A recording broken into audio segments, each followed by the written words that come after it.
My name is Imachus Njinga Okofu Ababio. I was born in New York City, and I returned home to the land of my ancestors, Ghana, West Africa, at age 50. And I've lived here for the past 25 years. This wall, this is Nanambra. Nanambra was the traditional ruler in Cape Coast.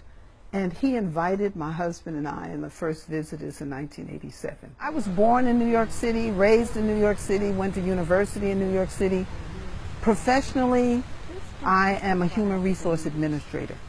For 14 years, I worked as a human resource administrator for a major teaching hospital. I didn't want to be no African. The pictures that the media painted of Africa, the only Africa I saw was Tarzan and Jane, some white man flying through the air. Oh, okay. with boy riding on an elephant and stuff like that. Would you want to come to Africa? Nobody's wearing clothes? No. I didn't want to come to Africa at all. Because there was nothing good that was told to us about Africa. Nothing. I came here and saw a different kind of Africa. We went to the slave forts and dungeons. You know, there's no air, small windows. The place still smells. You can still smell it. And I remember going through the men's dungeon. That was traumatic, you know, because you kept thinking to yourself, why would someone do this? Because they didn't tell us about this. I never heard about this in school.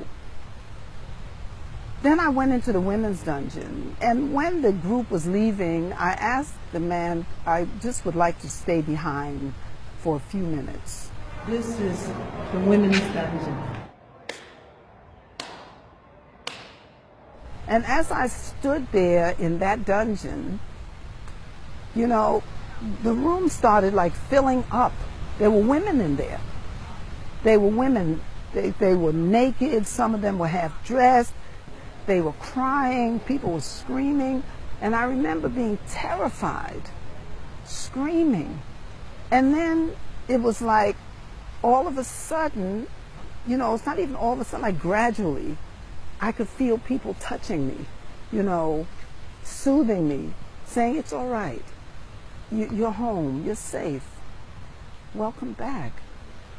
Don't cry. And they just kept, you know, how someone comforts you. Then all of a sudden it was like, just like they came, they went away. Little at a time, it was like, until I was sitting on the ground all by myself. And I couldn't move.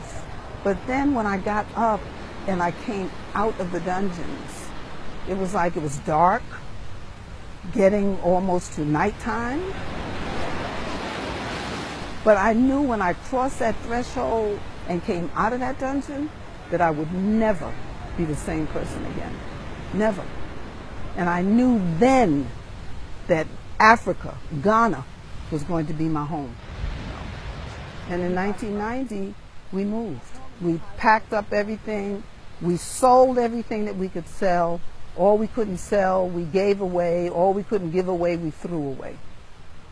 And we just packed up a few things, like my books and things like that, and we came to Africa. They thought we were mad. Even today, people think you're crazy when you say you're coming to Africa. If you say you're going to Paris, they go, oh, bring me some perfume, it's so wonderful. But when you say you're going to Africa, they would ask, why would you leave America to come here to suffer? I said, really? This is suffering? I suffered in America. You know, I lived through the civil rights movement. Everything we ever got in America, we fought for. I don't hate America. I don't like it. Hate is a strong word, but I don't like it. I love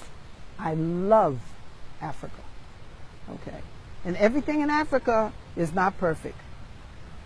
And I didn't fall out of my treehouse, so I'm not going to where there's a war. I look for peace.